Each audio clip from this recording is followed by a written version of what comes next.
Okay, welcome to Lakeside's Garage. Here it is, another winter night in Northeast Ohio. And tonight we're going to talk about this great big Worthington diesel engine. But before we get into that, we wanted to say a few words about we do this on behalf of the Historical Construction Equipment Association. And that's the home of the National Construction Equipment Museum in Bowling Green, Ohio. And we're stressing the importance of people becoming members and supporting this museum. It's the only museum in the country that's dedicated solely to the preservation of historical construction equipment, projects, archival material. It's a tremendous museum out there, but we're out of room at the museum we have now, and we're getting ready to build a new one. And of course, you need members to support that.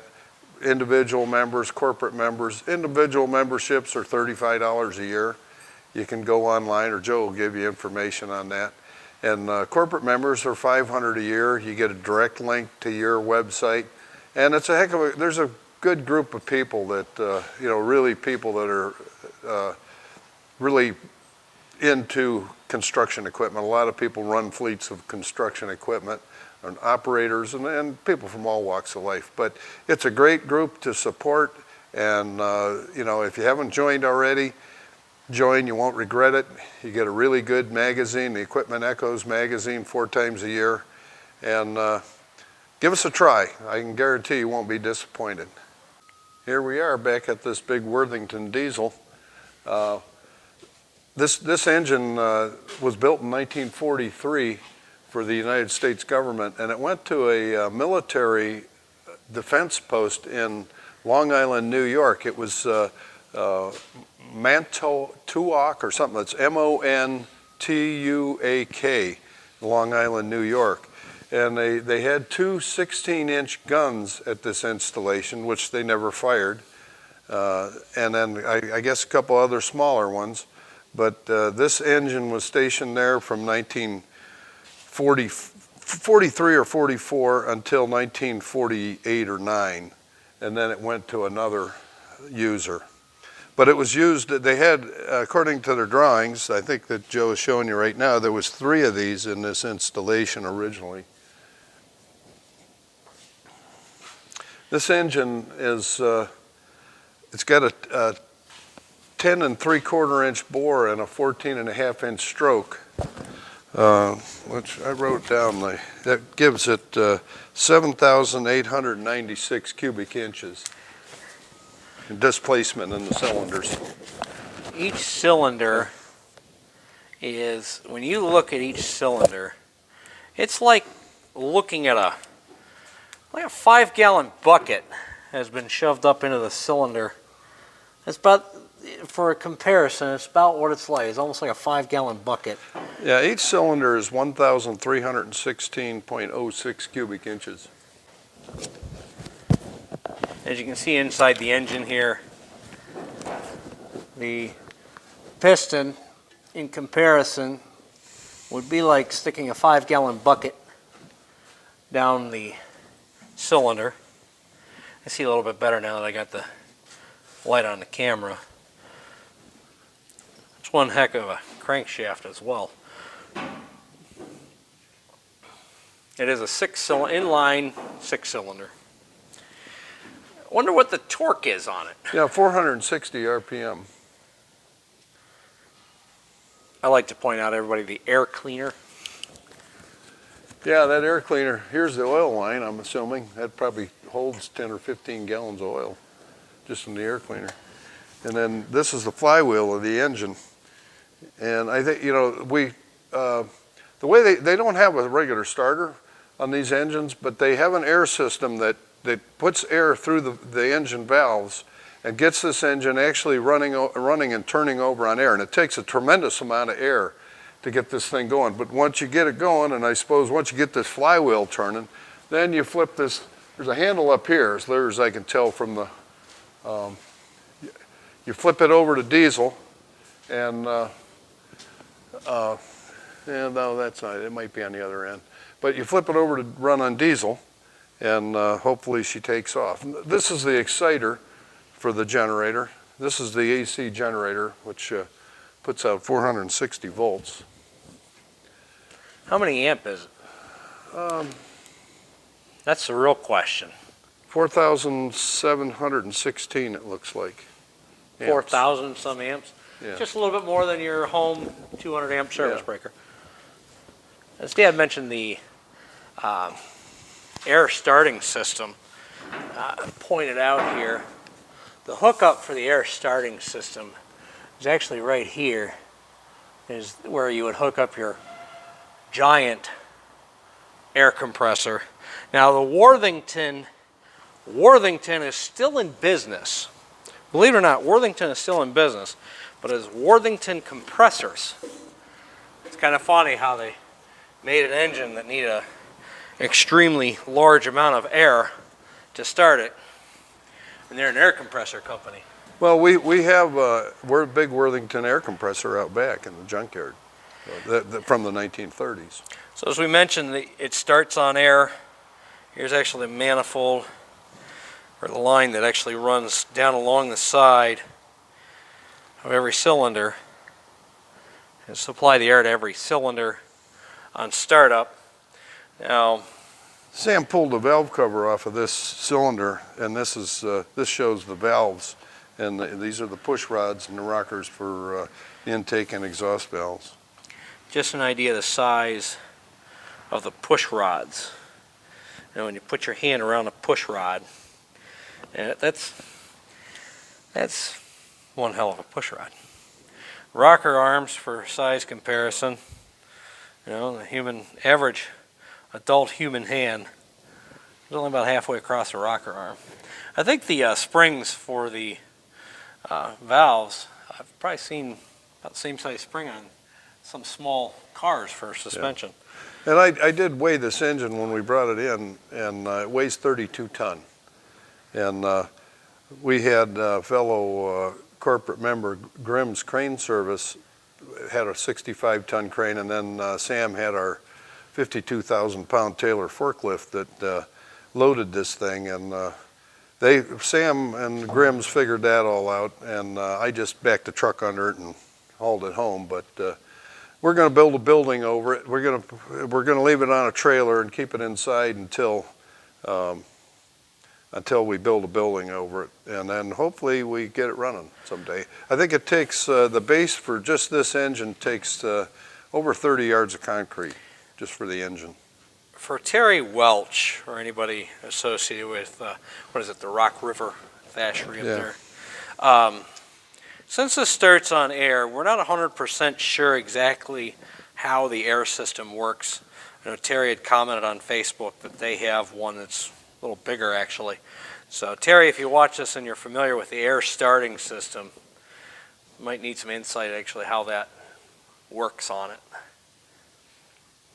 Yeah, this engine was originally preserved by a fellow named Bob Martin.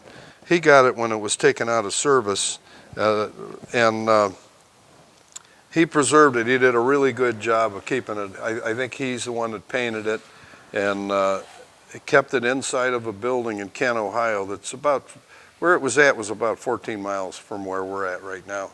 So it wasn't too hard to move it.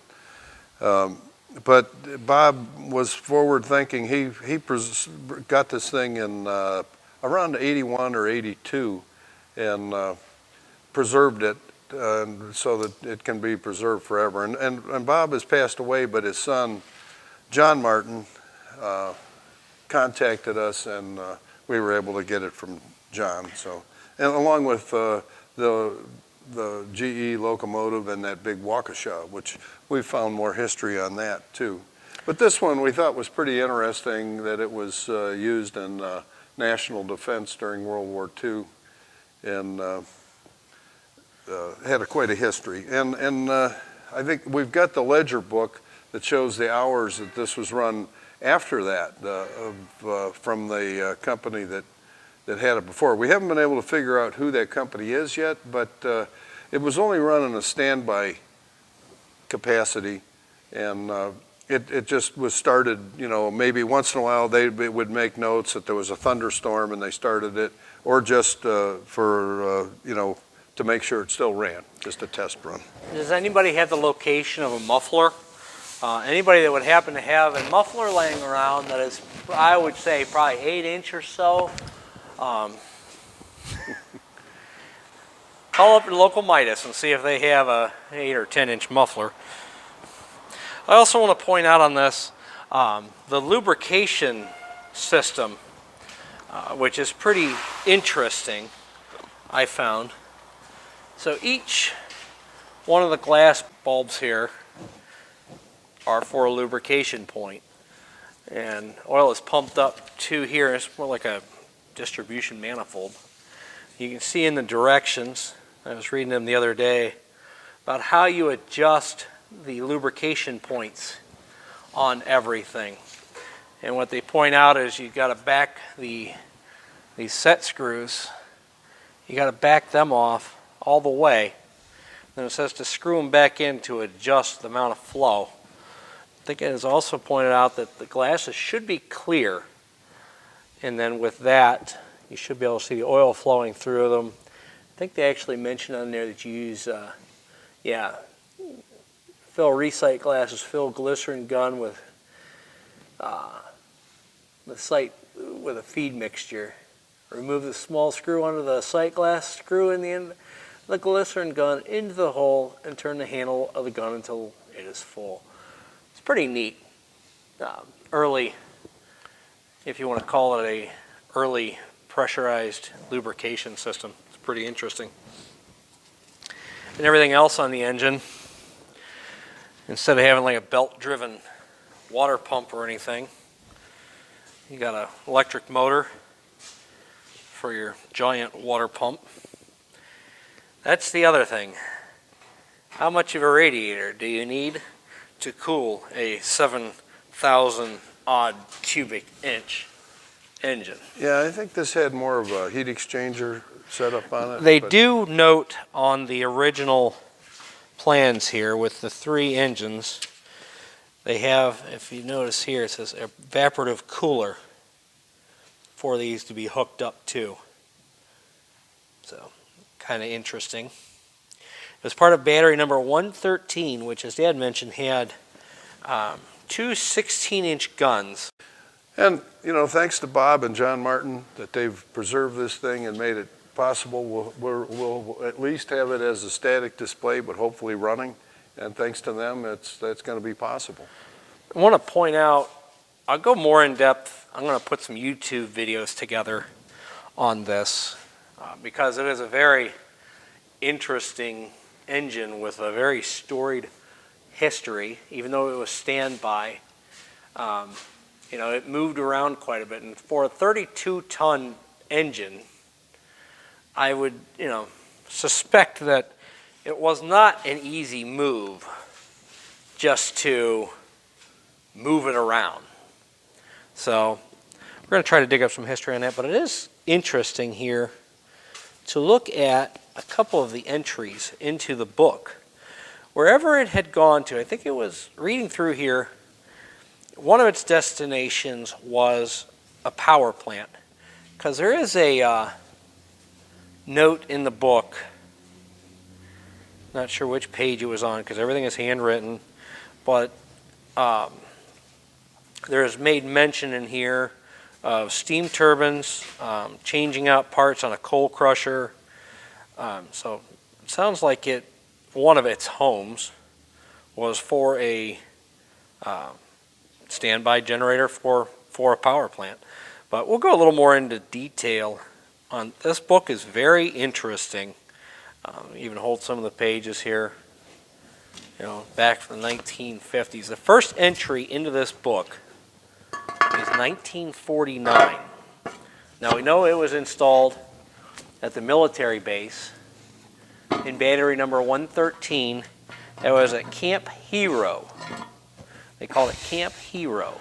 Battery number 113. 16-inch guns. Like I said, I'll be incorporating some pictures on that. But you can see a lot of the entries here were, put a new coal chute on the coal elevator, 1951. Whoever took care of the power plant or this engine, every single thing was documented. Every little thing. But like Dad mentioned, they write in here, 20 minutes, December. Ran diesel for 20 minutes. They changed out diesel. It's just very interesting notes that were kept through the 50s. Every single little note. We also have a parts book. Like I said, the Worthington is still in business. It is Worthington Worthington compressors, and they are still in business to this day. You can get on their website and look at all their compressors and their history and stuff. So it's quite interesting. There it is coming down on the trailer. We'll get on the other side.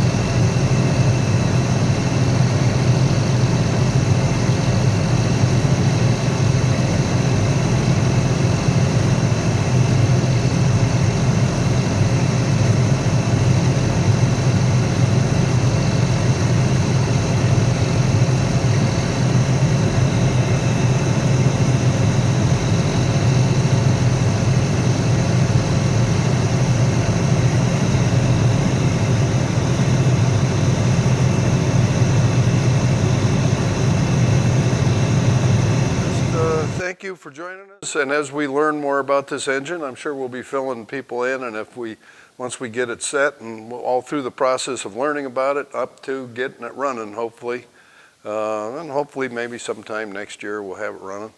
Hopefully 2021's a better year than 2020 as far as the pandemic and everything else goes. But thanks for tuning in, and thanks for all the support that people have given to the Historical Construction Equipment Association. It means a lot to us. It's very important for the preservation of all this stuff. And if you haven't already, go online and check us out and become a member. You won't regret it. It's a worthwhile organization doing a job that nobody else is doing, preserving the history of historical construction equipment. So for this week, thanks again, and we'll see you next week. Once again, everybody, check us out also on our YouTube channel. Please subscribe to it. I feel like I've become a YouTuber, saying please subscribe and everything. But please subscribe to the YouTube channel. We'll be putting on some videos as we get into this engine more, as we find out more history about it. We'll be posting some videos. So everybody, we will talk to you later.